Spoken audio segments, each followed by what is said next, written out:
দুনিয়ার সব থেকে হেলদি খাবার কিন্তু এখন আমার হাতে। রেসিপিটার জন্য লাগছে এখানে বেগুনি লেটুস পাতা, এখানে নিয়েছি সুইট কর্ন, এখানে রয়েছে শসা, রয়েছে একটু টমেটো আর টক দই, কাঁচা লঙ্কা, একটু ধনেপাতা নিয়েছি। আর চিজ স্প্রেডটা অপশনাল, তোমরা চাইলে স্কিপও করতে পারো। এখানে শসা, টমেটো, ধনেপাতা, কাঁচা লঙ্কা আর কর্ন সবকিছু কেটে নিয়েছি, ধোয়াও হয়ে গেছে। এগুলো জাস্ট মিক্স করার পারা। দিয়ে দিচ্ছি লেটুস পাতা, টমেটোগুলো দিয়ে দিচ্ছি, শসা দিয়ে দিচ্ছি। তোমরা চাইলে আরও সবজিও এখানে অ্যাড করতে পারো, যেগুলো কাঁচা খাওয়া যায় সেগুলো।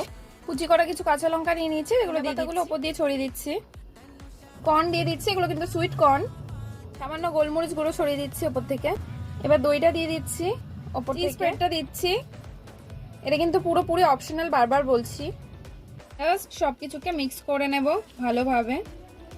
চাইলে আর একটু দই দিয়ে দিতে পারো। দিয়ে দিচ্ছি ওপর থেকে, এটা কিন্তু গন্ধরাজ লেবু, তোমরা চাইলে পাতিলেবু দিতে পারো। ডিশ কিন্তু একদম রেডি হয়ে গেছে। ব্যাকগ্রাউন্ডের সাউন্ডটা প্লিজ স্কিপ করো। আর এটা যাবে এখন ফ্রিজে মাত্র 10 মিনিটের জন্য। যত ঠান্ডা হবে, মানে যত চিলড হবে, তত কিন্তু টেস্টটা বেড়ে যাবে। খেয়ে দেখবো এটা কেমন হয়েছে।